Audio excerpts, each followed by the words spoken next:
안녕하십니까. 반갑습니다. 219 부동산 TV의 작가 219입니다. 오늘 여러분들께 말씀드릴 내용은 부동산 공법에 대해서 말씀드리도록 하겠습니다. 부동산 공법, 사법이 아니고 공법이죠. 그래서 부동산 공법의 중요성에 대해서는 계속해서 누누이 강조를 하고 있습니다. 부동산 투자를 하기 위해서 또는 토지 투자를 하기 위해서 아니면 다른 여타 부동산 투자를 하기 위해서도 반드시 필요한 것이 부동산 공법입니다. 그 중에서 이제 우리가 조금씩 말씀드리고 있는데요. 그 어떤 체계를 알아야 여러분들이 이해를 하게 되는 것입니다. 지금은 당장은 이해를 할 수 없더라도 계속 해나가다 보면 여러분들이 어떤 시기가 되면 이해할 그런 순간이 오게 되는 게 바로 부동산 공법이라는 것이고요. 그 중에서 오늘 말씀드리는 것은 부동산 체계에 대해서 말씀드리는데 그 중에서 국토종합계획인데 지금 제5차 국토종합계획이 발표되었습니다. 저도 이제 읽어보고 있는데요. 나중에 이제 시간이 되면 동영상으로 한번 말씀드리도록 하고요. 국토종합계획의 최고 위에 있는 상위 계획이죠. 국토종합계획. 그 밑에 있는 게 바로 이제 도종합계획, 경기도라든지 이제 광역시들 아니면 충청북도, 충청남도, 전라남도, 전라북도, 경상도, 경상남북도 이런 식으로 이제 도종합계획이 있죠. 도종합계획. 그 하위로 내려가면 시군종합계획, 시군종합계획이 있는데 보통 이것은 이제 도시기본계획 안에 보면 도시기본계획으로 이제 보통 계획 설정을 하게 되는 것입니다. 도시기본계획. 그리고 이제 이 도시기본계획은 어떤 도시들이 이제 구체적으로 이 도시기본계획을 실행하기 위해서 도시관리계획을 만들게 됩니다. 도시관리계획을 만들게 되는데 구체적인 도시관리계획은 어디에 나타나 있을까요? 자, 여러분들이 자주 이제 투자를 하기 위해서 잘 보는 토지이용계획 확인서에 구체화돼서 나타나게 되는 것입니다. 이런 어떤 체계를 알아야 여러분들이 투자를 할 때 쉽게 이해를 하고 도시가 어떻게 발전될 수 있는지 방향을 읽을 수가 있는 것입니다. 그냥 여러분들이 인터넷 조회만 한다고 해서 읽어지는 것은 절대 아니겠죠. 아니면 개발계획 발표만 한다고 해서 알 수 있는 것도 아니고요.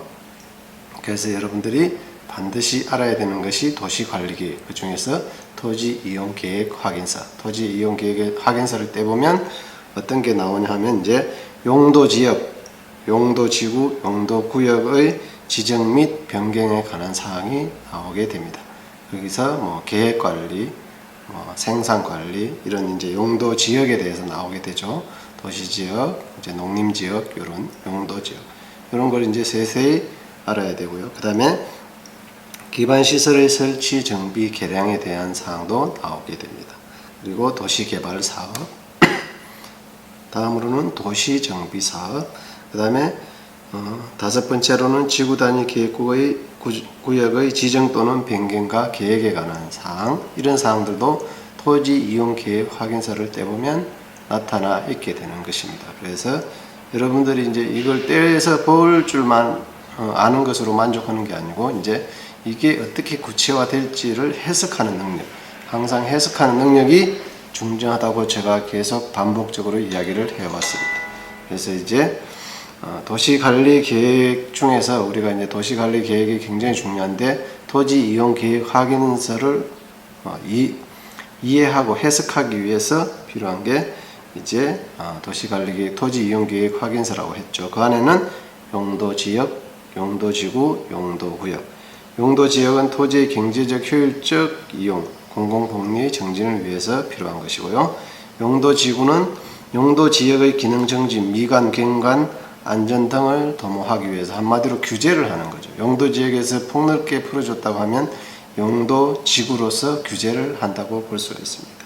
그래서 용도구역은 시가화의 무질서한 확산 방지, 계획적 단계적 토지 이용의 도모, 토지 이용의 종합적 조정 관리라고 되어 있습니다. 하나는 지정하고 하나는 관리하고 묶어두고 규제하고 이런 것이라고 보면 되겠습니다. 그래서 용도, 지역, 지구, 구역에 대해서 아시면 되겠고요. 그 다음에 이제 기반시설의 설치, 정비, 개량에 대한 것. 기반시설. 기반시설이라는 건 어떤 거죠? 수도, 전기, 공급신, 학교, 공원, 그 다음에 공간 형성, 주민생활에 필요한 필수적인 시설을 바로 기반시설이라고 하는데, 기반시설의 설치, 정비, 개량도 이 도시관리계획으로 지정한다는 것. 이렇게 이해하시면 되겠습니다. 다음으로 도시관리계획방법의 세 번째로서 도시개발인데 신도시의 개발. 우리가 3기 신도시 이런 거 있죠. 3기 신도시 개발하기 위해서 당연히 도시관리계획으로 토지 이용 계획 확인서에다가 표시를 하고 그 다음에 이제 계획을 해서 실행을 하게 되겠죠. 그래서 도시개발 사업에 새로운 신도시나 단지를 조성하게 되는 것. 이런 것도 마찬가지고요. 도시관리계획방법 네 번째, 도시정비사업, 구재개발 또는 재개발 또는 정비사업이라고 이야기를 했죠. 도시정비사업. 근데 기존의 도시를 전체 또는 일부가 슬럼화되거나 도시의 기능이 저하되는 경우 계속 방치하면 도시 경제가 계속해서 피폐해지고 주민들이 다른 도시로 떠날 것입니다. 이런 경우 도시 재개발 사업이나 정비 사업을 통해서 도시 기반 시설을 정비하고 주택 등 건축물을 개량하거나 기존 건축물을 철거하고 새롭게 건설해야 도시가 제대로 유지할 수가 있습니다. 그래서 청량리 재건축 촉진 정비구역 이런 거라든지 도시 정비 사업으로 지정된 곳들이 있습니다. 지기동 도시 정비 사업구역 이런 것이라든지 이런 이제 지정을 해서 그쪽에 낡고 오래된 건축물들을 다 헐어버리고 새로운 건축물을 세우게 되겠죠. 이런 게 도시계획관리 방법 중에서 도시정비사업이라는 거 이해하시면 되겠고요. 도시관리계획 방법 다섯 번째, 지구단위의 계획구역의 지정 또는 변경과 계획. 지구단위 계획은 한마디로 설계를 해서 도시를 만들어주는 것을 미리 계획하고 실행을 하겠다는 의지라고 볼 수 있습니다. 그러니까 이거는 신도시나 이런 급 규모가 아니고 작은 구역 정도 아니면 어떤 역을 중심으로 해서 그 역 주변에 지구단위 계획을 해가지고 이제 개발을 어떤 계획적으로 하겠다 이렇게 보시면 되고요. 한마디로 상세하게 디테일하게 설계된 도시 계획이다 이렇게 보시면 되고요. 지구단위 계획의 토지 이용은 지역지구제로 정할 수 없는 사항인 개별 필지의 건폐율, 용적률, 건축물의 용도, 건축성, 건축물의 형태, 색채 등을 정할 수 있는 일반 도시계획보다 구체화된 상세화된 도시계획이다. 상세화된 도시계획이다. 이렇게 이해를 하셔야 되겠다. 상세화된 도시계획이 뭐라고요?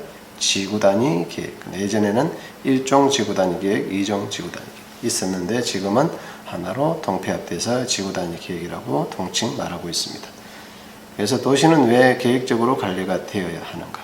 당연히 계획적으로 관리가 됩니다. 안 그러면 개인들이 무분별하게 개발을 해버려서 도시가 엉망진창 난개발이 될 것입니다. 근데 하면 도시를 계획적으로 개발하면 아무래도 이제 깨끗하고 도시가 이제 효율적으로 필요에 따라서 아니면 훨씬 더 경제적으로 개발을 할 수가 있는 것입니다. 그래서 이런 점에 있어서 이런 도시를 계획적으로 하기 위해서 도시 기본 계획을 만들고 그 안에 도시 관리 계획을 만든다. 그 안에는 이제 5가지 정도로 세분화해서 도시를 개발하려고 지정, 지구, 계획 관리하고 있다. 이렇게 이해하시면 되겠고요. 그래서 이제 철저한 계획과 통제가 가능한 수단으로서 이렇게 한다고 보시면 되겠습니다. 그래서 토지의 소유권은 개인에게 있지만 국가가 이런 측면에서 관리를 하게 된다. 이게 바로 부동산 공법에 나와 있는 내용이죠. 부동산 공법을 잘 이해하면 여러분들이 어떻게 앞으로 부동산이 바뀔 수 있는지를 더 잘 이해할 수 있다는 것이고 투자를 했을 때 실패 확률을 훨씬 더 줄일 수 있다는 것입니다. 이게 굳이 지금 현실적이 아니고 피상적이라 할지라도 지금은 이해하고 넘어가면 앞으로 많은 도움이 될 것입니다. 부동산이나 토지 투자는 꼭 굳이 현장에 가서도 물론 알아야 하지만 또 이론적인 바탕도 반드시 있어야 된다는 거 명심하셨으면 좋겠습니다. 지금까지 이게 이해가 안 되고 좀 어려웠다 할지라도 계속해서 반복해서 들어보면 여러분들의 생활이나 부동산 투자에 많은 도움이 될 것으로 생각을 합니다. 오늘은 어린이날입니다.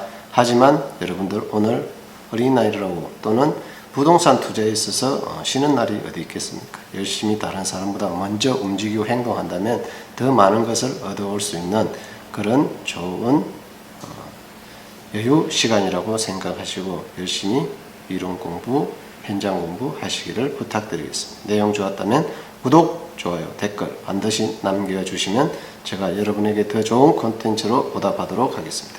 219 부동산 TV의 작가